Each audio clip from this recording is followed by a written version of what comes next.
بسم اللہ الرحمن الرحیم۔ حضرت ابو ہریرہ رضی اللہ تعالی عنہ سے روایت ہے کہ نبی اکرم صلی اللہ علیہ وسلم نے ارشاد فرمایا کہ سخی آدمی لوگوں کے قریب ہے اور اللہ کے بھی قریب ہے اور جنت کے بھی قریب ہے اور جہنم سے دور ہے، اور بخیل آدمی، کنجوس آدمی لوگوں سے بھی دور ہے اور اللہ کی رحمت سے بھی دور ہے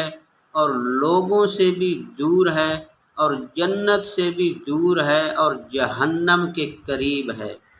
اور نبی اکرم صلی اللہ علیہ وسلم نے فرمایا کہ سخی جاہل آدمی اللہ کے نزدیک بخیل عابد، کنجوس عابد سے کہیں زیادہ بہتر ہے جو سخی جاہل ہے۔ تو آپ اندازہ لگا سکتے ہیں اس حدیث سے کہ سخاوت کرنا اللہ رب العزت کو کتنا پسند ہے۔ حضرت ابو ہریرہ رضی اللہ تعالی عنہ سے روایت ہے، وہ فرماتے ہیں کہ نبی اکرم صلی اللہ علیہ وسلم نے ارشاد فرمایا کہ ایک شخص راستے پر چل رہا تھا تو راستے کے بیچ میں اسے ایک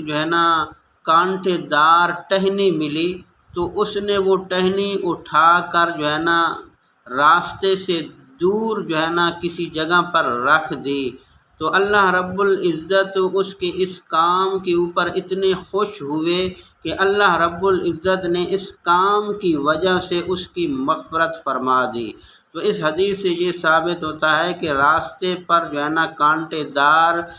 اگر کوئی چیز پڑی ہوئی ہے، پتھر یا ہڈی جو لوگوں کو نقصان دے سکتی ہے، تو لوگوں کو نقصان دینے والی کوئی بھی چیز اگر راستے سے ہٹاتا ہے تو وہ بہت بڑا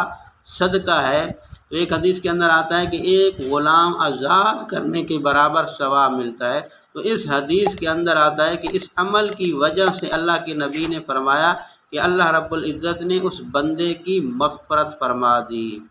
حضرت ابو ذر رضی اللہ تعالی عنہ سے روایت ہے، وہ فرماتے ہیں کہ نبی اکرم صلی اللہ علیہ وسلم نے ارشاد فرمایا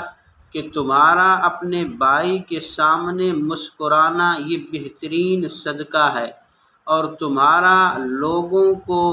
برائی سے روکنا اور بھلائی کا حکم دینا یہ تمہارے لیے بہترین صدقہ ہے،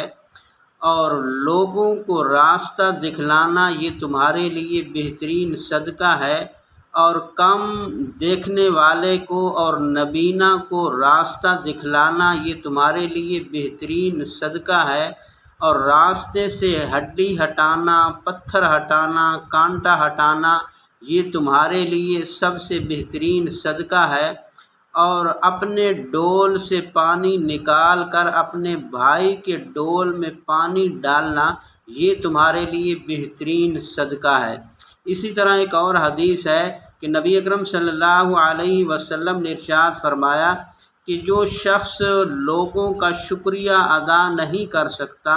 تو پھر وہ اللہ کا بھی شکریہ ادا نہیں کر سکتا۔ ویڈیو اچھی لگی ہے تو اس ویڈیو کو لائک ضرور کر دینا اور میرے چینل کو بھی ضرور سبسکرائب کر دینا۔